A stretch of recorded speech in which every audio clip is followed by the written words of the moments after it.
We got some pretty awesome news for you guys, including the release of No Man's Sky's Origin update, more Nier Replicant information from the Tokyo Game Show, and Bless Unleashed is coming to the PlayStation 4 because that's what we asked for, right?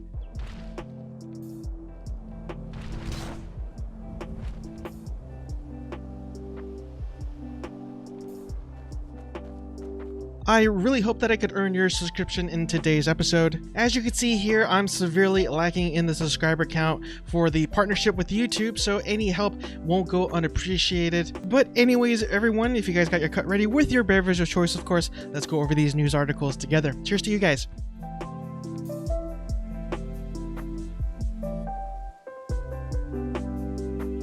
And really quick before we begin, there's two things I wanted to mention, and the first one here is that the RollerCoaster Tycoon 3 game is actually free for a limited time at the Epic Game Store. And if you didn't know already, Amazon announces a new cloud gaming service called Luna, and this next part is what caught me off guard just a little bit, and it goes on to say that unlike Google's Stadia, which offers games for purchase individually, Luna users will access games by subscribing to quote-unquote channels.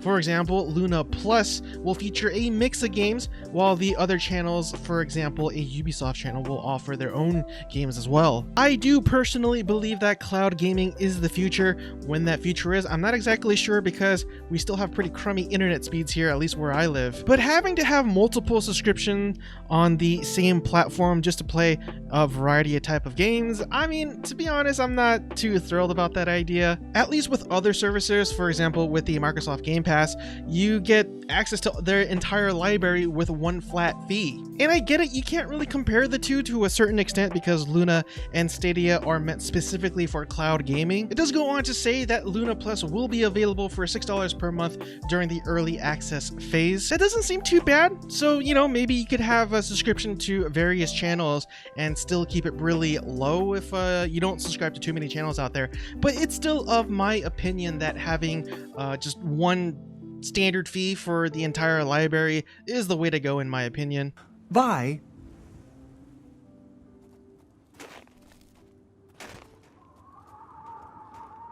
But since we're already with PCGamer.com, let's go ahead and cover some of the articles to start today's episode.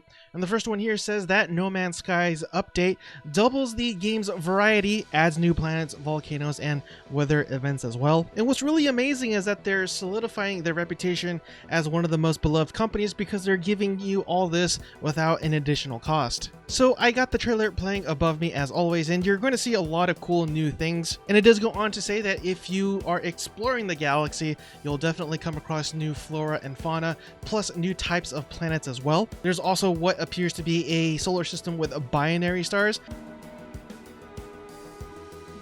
And then there's a giant sandworm at the end of the trailer, and among plethora of other things as well. And in their next article, former Blizzard president unveils a new company called Dreamhaven. So this person is named Mike Morhaime, and he's, again, like I said earlier, the co-founder and former president of Blizzard Entertainment.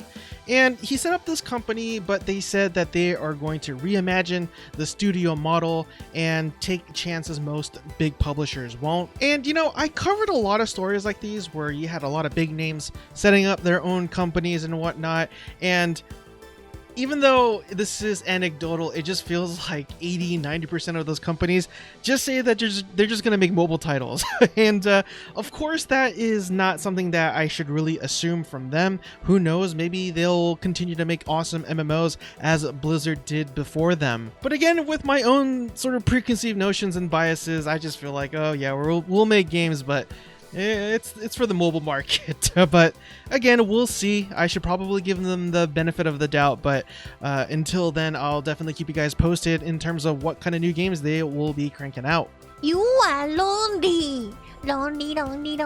And in their next article for today's episode, Nier Replicant is coming to the PC in April. And this game does have a sort of unusual title. It's called Nier Replicant version 1.2247. No, 224744871139. And why did I say the entire name? Because of the algorithms. The bots listen into your video to make sure... Stop right there, criminal scum! Anyways, yeah, it's the game is finally coming out on April 23rd. The article does continue on to state that this isn't a complete remaster. Rather, the developer, Toy Logic, has tweaked the RPG's combat to bring it closer to Nier Automata levels. There has also been a slight tweak and a visual update to the game as well, in addition to a fully voiced dialogue of the original cast. So it'd be fair to say that this is probably a enhanced re-release of the game. Next, let's go ahead and cover some of the articles from Gematsu.com. The first one here is about NieR Re.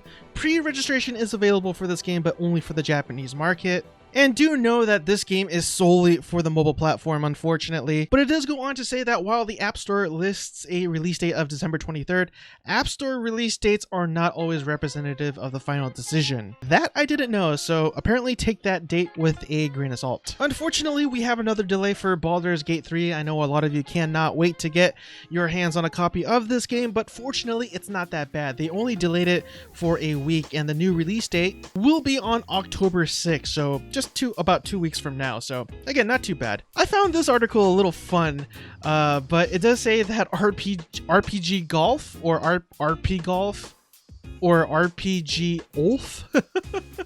Anyways, I'll just call it RPGolf Legends, announced for consoles and PC. And yeah, it sounds very weird, but interesting at the same time, where you defeat enemies and kill monsters by your golf skills and golf combat, I guess you could say. So, interesting combination. So if you like both things, especially all you golf fans out there, I guess you got something to look forward to. The only thing I'm ready for is danger and awesome. Pew, pew, pew! I'm afraid hard-earned caps is all we've got to offer, honey. Next, let's go ahead and cover some of the articles from MassivelyOP.com. And the first article here says that Lost Ark confirms the Reaper class and will launch in the Korean servers on September 29th. Look, I know what you're thinking. Yeah, so what? We still haven't gotten the game here. But the keyword is yet. Mark my words, it's only a matter of time before we get this game here in the West thanks to Amazon Games. I predict we will be getting it by 2021 sometime, maybe during the summer. I don't know, it's just a wild guess thrown out there, but we will get it. I'm highly confident of that. And in their next article, it says TERA Console delays its crossplay release to mid-November. This is something I didn't even know that was going on. I really wish they extended it to the PC players, but unfortunately it's just for the PlayStation and the Xbox version of the game. And it's partly due to the fact that NMass Entertainment is closing its doors, and so they have to do a lot of reorganization, but it's still coming, just have to wait a little bit longer. And the name that brings so much salt to a lot of MMO players out there. But it says that Bless Unleashed launches for the PlayStation 4 on October 22nd with pre-order packs live now. From what I can tell though, Unleashed seems to be doing a lot better than the original version. To those of you who don't play MMOs, Bless is one of those titles that just brings so much salt. It's probably the most hated MMO ever made, in my opinion, from what I could gather by reading through scores and scores of just vitriol and hatred for the title. I may be exaggerating here a little bit, but you'll hardly see anyone really with a positive opinion about this game, unfortunately. But again, I'm digressing. And in the next article, it just talks about some of the various updates that we will be receiving, not to mention the update that we got yesterday. I won't go over every single detail right now because I do a dedicated video every week covering the dates and some of the things that we get for the game itself called Black Desert Online Patch Notes that I do, again, every Wednesday morning. So I'll have a link to that at the top right-hand corner in a form of a cards if you're curious to look, which I would definitely appreciate it if you did.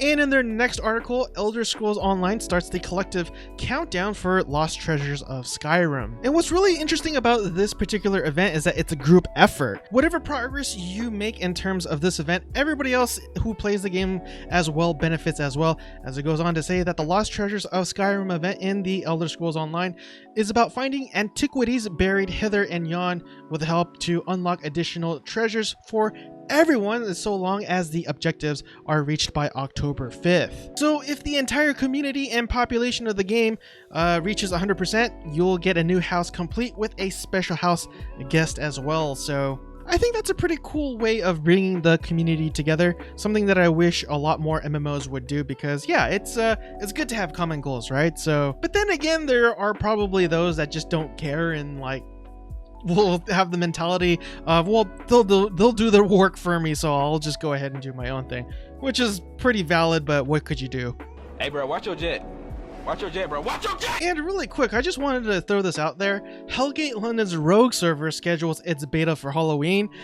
You know, for all its faults, I actually do have fond memories about Hellgate London. There are definitely better games out there, but the way, I don't know, it's just the way the game looked, the premise, you know, of having modern Templars and just fighting demons and taking refuge in the subway systems and whatnot. I thought it was pretty fun. I didn't play it for too long, but I definitely have some pretty good memories about the game, and somebody's actually working on a rogue server for this. So, you know what? I'll definitely have to check it out just for the nostalgia and whatnot. So I'll definitely keep you guys posted on how that does as well. Next, let's go ahead and cover some of the articles from MMORPG.com. And the first one here says that Star Wars The Old Republic Feast of Prosperity is live now in the public test server. Now, this isn't a one-off event, rather it is going to be one of those events that they rotate along with other ones such as the Bounty Contract Week, as well as the Gree event and the Ragul event. They actually added another one too that had to do something about racing speeders or something like that. I'm not exactly sure because I haven't touched this game in a while, but it does go on to say that the event will feature new daily missions, weekly missions, and minigame activities. Once the event actually leaves PTS and hits the live servers, you will receive a new story mission every week as well. They're also changing the amount of points that you would get for the conquest aspect of the game, as the biggest one here being the weekly world boss related objective, now worth 10,700 points, up from 5,800 points. But I'm guessing that's the base points because you get a 200% bonus if you are able to get enough strongholds in your account. But yeah, I think this is probably a really good time to kind of jump back in and see how the game is doing. And just really quick, their next article says that Astellia Online celebrates 1-year anniversary with multiple events. I'm honestly a little bit surprised about this. Astellia to me was a little boring, unfortunately. It's a good game, don't get me wrong, but it's just your typical run-of-the-mill MMORPG from South Korea. But again, that's just my opinion of the game. Don't let my opinion affect the way you play the game. If you love it, good for you. You know, I really just want players to be able to enjoy the game that they want to play without having to worry about what other people think about it. So I love dogs. Doesn't everyone? Bye. And lastly here, we got EverQuest 2's Haven-bound expansion Prelude, which is now live. And it goes on to say that this Prelude comes with 5 repeatable trade skill quests, a new adventure quest, 5 new repeatable overseer quests, an event merchant with 23 new items, 2 mounts, and more. The Prelude event is set to run until the launch of the next expansion, but when that is, unfortunately, even they say they're not really sure. We'll be right back with more Laverne and Shirley. But I want it now! But it has to be soon though, right? I mean, if they're gonna do it now, can't imagine that they'll hold this for like 6 months and be like, hey, you know, surprise.